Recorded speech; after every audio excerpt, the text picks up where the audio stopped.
Uncle Bob's car alarm. So, last Saturday, my family decided to have a reunion at my cousin Jenny's place. It's the kind of event where everyone brings a dish, and you spend the first hour politely pretending to remember the names of people you haven't seen since you were in diapers.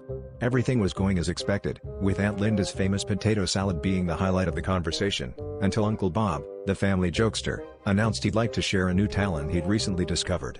Now, Uncle Bob is known for many things, like his ability to fall asleep sitting up or his knack for finding the one squeaky floorboard in any house, but this was new territory.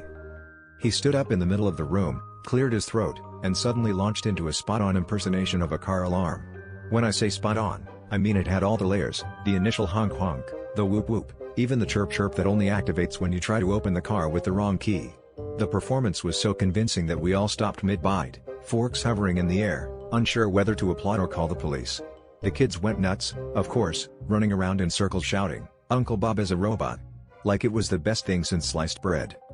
Now, Grandma, who bless her heart was dozing in her armchair, woke up in a panic at the sound, convinced that someone's car was being stolen right in the living room.